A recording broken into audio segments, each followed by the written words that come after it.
ሴት የላከው ሞት አይፈራም። ራስህ አስመሳይ ሆነክ እንዴት ነው ሰውን አስመሳይ ብሎ ሰው የሚሰድበው ማለት ነው? ራስህ እኮ ነው አስመሳይ ማለት ነው። ቢያንስ እንኳን ትንሽ ክብር ይኖርክ ለሷ ማለት ነው። ዛሬ እንኳን የልጅክ ልጅ ወልዳልክ እንኳን ለልጅክና ትንሽ ክብር ይኖርክ ትንሽ ማለት ነው። በሷ አጠገብ ሆነክ በዚህ ልክ እሷ እንደዚህ ማድረግ የለብህም።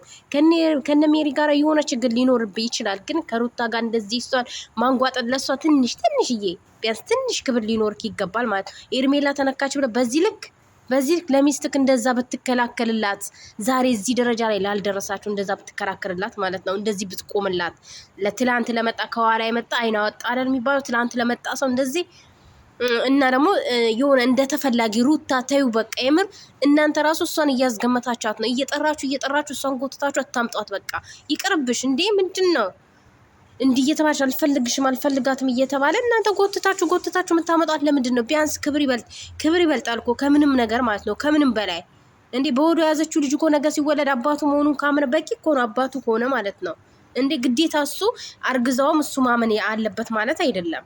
አባቱ መሆኑ እሱን እሷ ታውቃለች አይደለም ማን አባቱ እንደሆነ። ስለዚህ ካላስ በቃ ለምንድነው የምታሰድቧት? ለምንድነው የምታስረግጧት? የምር እንዴ እናንተ በእርግጥ ክፋት አስባችሁ አይደለም። ኤርሚላም ሜሪ ማና ስሟም ጋር መሄድ የለባችሁ። ሙሽማውም ጋር ሄዳችሁ ሌላ ነገር መፍጠም እንትን ማለት የለበት። ለምን እዚህ ጋር እሷን እያስናቃችኋት ነው? ገባችሁ? እሷን እንደተፈላጊ ራሱ በቃ ተፈላጊ እሷ ፈላጊ እንደሌላት እሷ ፈላጊ የላትም እሱን ብቻ ነው እንደዛ ነው እያሰበ ያለው ማለት ነው።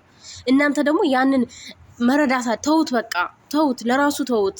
እንደፈለገ ይኑር፣ ላይፉን እየኖረ ነው አይደል? ይኑር፣ ላይፌን እየኖርኩ ነው፣ ህይወቴን እየኖርኩ ነው ብሎ የመረጠውን ህይወት ይሄዷል። እና ደግሞ ሴት ማተራመስ በነገራችን ላይ ሩታ እንደነገር ጀብድነት አይደለም። ሴት ማተራመስ ብልግና ነው። ይሄ አስተዳደግን ነው የሚያሳየው ማለት ነው። አስተዳደግ ምን አይነት እንደሆነ ነው የሚያሳየው። እና ሴት ስላተራመስ ከአንተ እንትነክ ማለት አይደለም፣ ጀግናን ማለት አይደለም። ወንድነት ማለት ምን እንደሆነ ታውቃለህ? ለቤቱ ለልጆቹ ለሚስቱ ሞገስ የሆነ ሰው ነው። ለቤቱ እሬት ሆነክ ለውጭ ማር ብትሆን ማፊ ፋይዳ ምንም ትርጉም የለውም ማለት ነው። እና በዚህ ልክ ደግሞ ለሷ ለሴት ልጅ ቢያንስ ትንሽ አብራችሁ ብዙ ነገር አሳልፋችኋል፣ ብዙ ነገር እንትን ብላችኋል። እሷን አቁመክ በዚህ ልክ እንደዚህ መናገር ራሱ የለብህም። አሁን ነዳኒ ሊያጠፉ ይችላሉ፣ ግን በቃ እነሱ ባጠፉት ደግሞ ቢያንስ ሩታን እንደዚህ መናገር የለብህም። በሩታ አጠገብ እነሱንም መሳደብ የለብህም። የእሷ ሰው ስለሆኑ ማለት ነው ማክበር አለብህ። ለእሷ ትንሽ ክብር ቢኖርክ ይህንን አይነት ቃል አታወጣም ነበር። ግን ባለጌ ነክ። ለነገሩ ብልግና እኮ ዛሬ አይደለም ድሮም የታወቀ ነው ያንተ ብልግና ማለት ነው። እና በጣም ነው ያናደደኝ የምር። እንዴት ሚስቱን በዚህ ማለት ሚስቱ ተፋተናል። አዎ ተፋታል። ግን ብትፋታ እንኳን ኢንስፔክት የሚባል ልጅን ማየት አለብህ። ለልጅክ ብለክ ቢያንስ ክብር መስጠት አለብህ። ገባ? እና የልዑልን ፎቶ ማን ስለሆነች ነው? እሷ እንጀራ እናት ማን ስለሆነ? ኧረ እባክህ እውነትና ይሄን አክል ነው ክብር? ተው እባክህ። የማንም ልቅምቅም የሰው ልክ አያውቅም። ሩታም አትፈልግም። የምሬ ነው። ሩታ የትኛውም ሰው ይፈልጋታል፣ ብዙ ሰው ይፈልጋታል። ገባ? አንተ ብቻ ተፈላጊ አይደለም፣ እሷም ተፈላጊ ናት። ግን ለልጇ ብላ ነው ይህንን ዋጋ እየከፈለች ያለችው። ለልጇ ብላ ነው እንደዚህ እያደረገች ያለችው ማለት ነው። እና ይህን እንኳን መረዳት ያቃተ ጀዝባ ነህ አንተ። በድንጋይ ላይ ውሃ አፍስ። እውነት ነው፣ ድንጋይ ነህ አንተ። ድንጋይ ይሻላል። ድንጋይ እንኳን ውሃውን ራሱ አፍሰህበት እንትን ይላል ማለት ነው ካልደረስክበት። አንተ ግን የሆንክ እርጓጥ ነገር ነው። የምሬን ነው። በጣም ነው የሚያናድደው። እና በዚህ ልክ አንተ ለሚስትክ ቢያንስ ለልጅክ እናት ክብር አይኖርህም እንዲህ። ሜሪ ግን በጣም በጥፊ አንድ ጥፊ ብትሰጪው በጣም ደስ ይለኝ ነበር። እኔ ይሄን በጥፊ ብትዩ ደስ ይለኝ ነበር። አለማለትሽ ግን ያናድደኛል። የምር በጣም ነው ያናደሽኝ። እዛው ባጋጨሽው እንደዛ ሲናገር ዝቅ ከፍ ሲያደርግ ዳኒ እንኳን ያቅሙንም እንትን ብሏል ማለት ነው። ገባችሁ? መልስ ሰጥቷል። ግን አንቺ ቢያንስ እንኳን ምን ሆነሽ ነው? አፈዘዘሽ እንዴ? የምር በጣም ፈዘሽ ሜሪ። ባጋጨሽው በዚህ እጅሽ ባጋጨሽው ለምን ዝም አልሽው? እሷንም እንደዚህ ዝቅ ከፍ እሷን አቁሞ በዚህ ልክ መናገር ራሱ አልነበረበትም። መጥራት ራሱ አልነበረባችሁም። በቃ ነገራችሁት አይደለም? ማመን ካቃተው መተው ነው። በቃ እንደዚህ አይነትን ሰው መተው ነው። ለምን አተውትም? የምር ለራሱ ተውት። ራሱ አስቦ የሆነ ነገር ብሎ ለምኗት። ስትተው እኮ ለምኗት ሊለምናት ይመጣል። የምሬ ነው የምላችሁ። ስትተው ሊለማመጣት ይመጣል።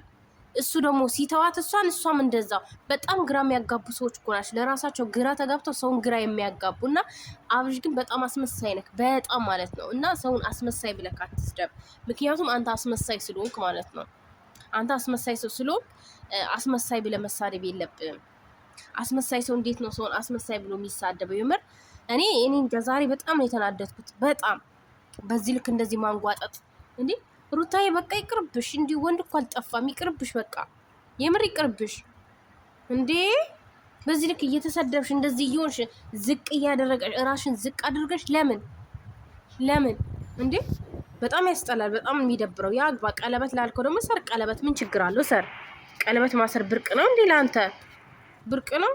እንጠብቃለን። አዲ ቀለበቱን እንጠብቃለን። ሰር ምን ችግር አለው? ማሰር ለአንተ እኮ ብርቅክ አይደለም። ገባ? ለሌላውም ማሰር ትችላለህ እንዴ? ወንድ ቤት ወንድ ይተካል። በነገራችን ላይ ግን እዚህ ጋር ልጅን ማሰብ አለብን። ልጅ ምን ይሰማዋል ብለክ ለልጅክ ማሰብ አለብን። አንዳንድ ጊዜ ለወለድ ነው ማሰብ አለብን ማለት ነው። እንደዛ ነው እንጂ ቀለበት ማሰርክ እኮ ሳምፕል ብርቅ ነው እንዴ? ቀለበት እንዴ? ይሄ ቀለበት እኮ ማንም ሰው ተንበርክኮ የሚያደርገው ነው። ብርቅ አይደለም። ደግሞ እኛ ባላችን አይደለም ይሄ ቀለበት ማሰር ምናምን። እስኪ ሽማግሌ በስነ ስርዓት ልከካቅባት እና ማለት ነው። ወሮች እኔ እኮ ግርመ ቀለበት ላስር ነው ባይቀርቡ ቆሻ ኮተት ወለም አይገርምም? ግን ቀለበት ላስር ነው። ምን ትሆናላችሁ? ማን ነው የሚታነቀው?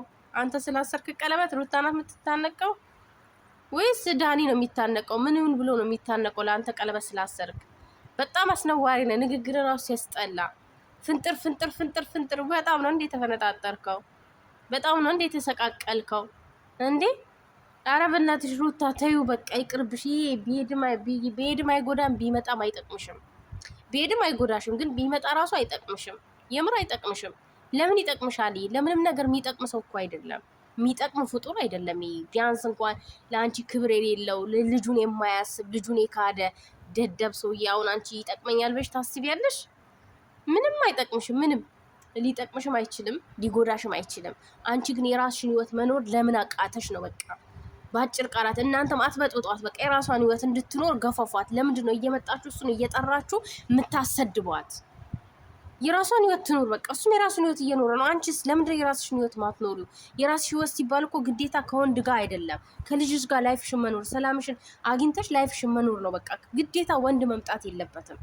ግዴታ ወንድ አስፈላጊ አይደለም ላይፍሽ ላይ እንዴ። ግዴታ የሆነ ሰው ከአንቺ ህይወት ላይ መጥቶ ከአንቺ ጋር መላላጥ አለበት ማለት አይደለም። ላይፍሽን መኖር ማለት የራስሽን ህይወት ኑሪ በቃ። የምር ራስሽን ዘና አድርገሽ ራስሽን እረፍት እያደረግሽ ራስሽን እንትን እያደረግሽ ኖሪ። ለምንድን ነው እየደወላችሁ ስለ እርግዝና እየደወላችሁ ስለ በቃ አረገዘች አይደለም? ፈጣሪ በሰላም ይገላግላት፣ በሰላም ይገላግላት። በቃ ምንድን ነው ይሄን አክል? ለምን ደግሞ የምትረገጪው? ለምን ደግሞ የምትሰደቢው? እንዴ አልፈልግሽም፣ አልፈልጋትም እንዴ ምን ማለት ነው? በጣም ነው ሞራል የሚሳይ፣ ልብን ይሰብራል። ይምር አንድ ሰው እንደዚህ ሲናገራችሁ፣ ሌላም ብዙ ነገር ያሳለፋችሁት አብራችሁ ብዙ ነገር ያደረጋችሁ ሰው እንደዚህ ሲናገራችሁ በጣም ነው ልብ የሚሰብረው። እና በዚህ ልክ እንደዚህ ራስሽን ዝቅ አድርገሽ አትምጪ። እነ ሜሪም ደግሞ እሷን ዝቅ የሚያደርግ ነገር ይዛችሁ አትምጪ። የምር ባይሆን ተከላከይላት። አንቺም ዳኒ እየተከላከለላት ነበር፣ በጣም እየተናገረ ነበር። የምር አንቺ ግን ዝም ብለሽ ነበር፣ ምን እንደሆንሽ አላውቅም። እና በዚህ ልክ ደግሞ እሷ እንደዚህ ማለት ጥሩ ነው ብዬ አላስብም እኔ።